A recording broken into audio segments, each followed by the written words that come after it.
बुराई निमित्त है। बुराई की वजह से अच्छाई उभर कर आती है। बुराई की वजह से ही अच्छाई के महत्व का पता चलता है। संसार में बेईमानी की वजह से ईमानदारी का महत्व बढ़ता है, उसकी कद्र होती है।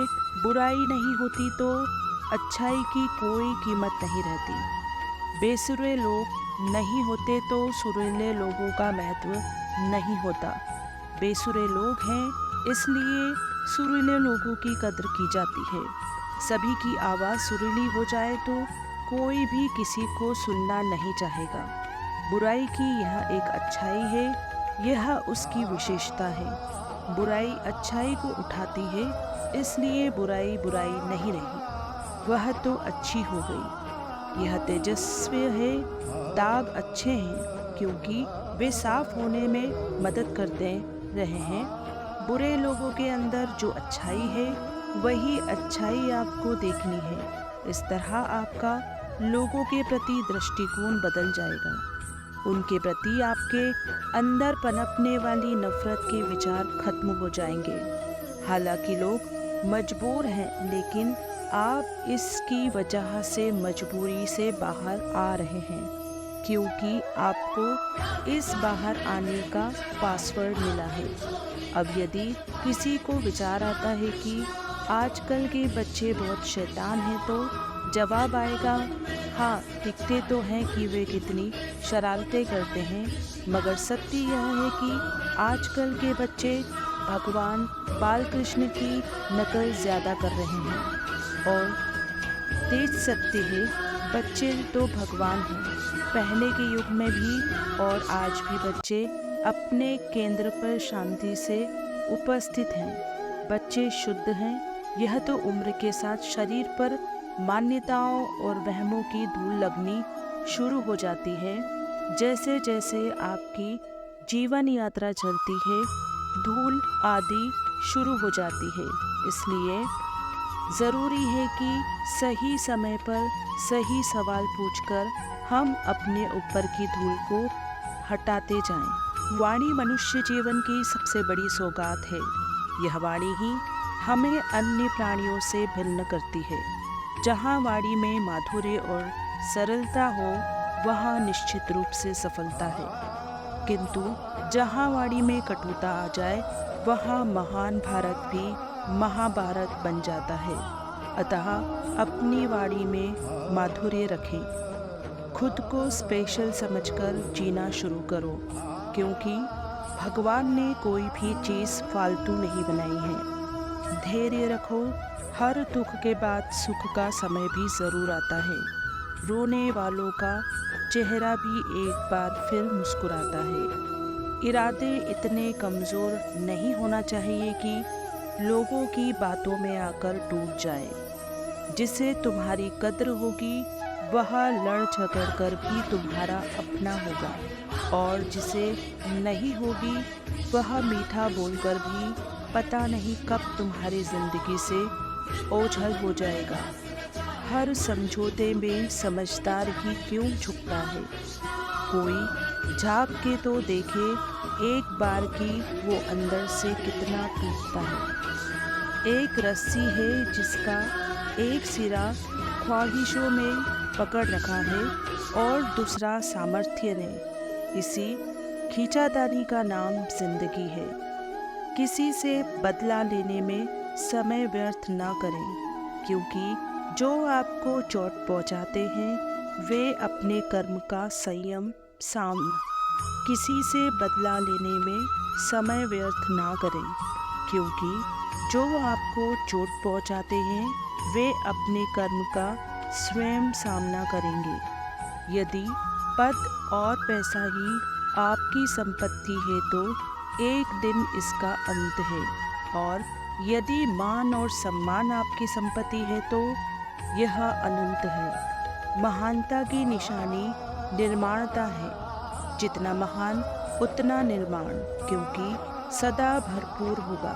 इतना झुका हुआ होगा तो निर्माणता ही सेवा करती है, और जो निर्माण करता है वह सर्व द्वारा मान पाता है। जो अभिमान में रहता है उसको कोई मान नहीं देता।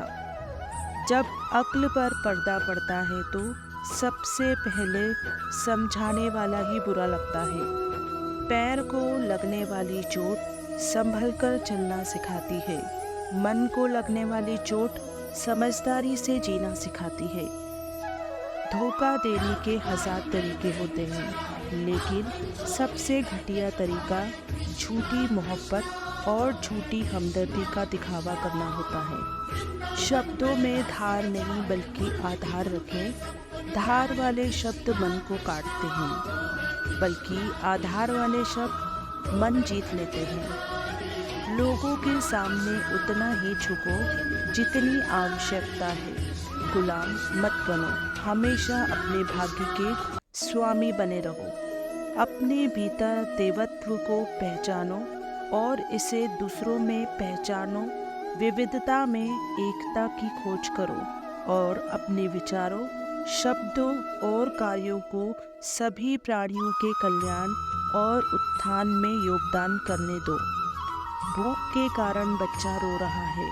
माँ के हाथ में बोतल है, फिर भी वह उसको दूध नहीं दे रही, क्योंकि माँ को पता है कि बोतल में दूध अभी गर्म है, इसलिए बच्चे को अभी देना ठीक नहीं होगा। यही हमारे जीवन में होता है।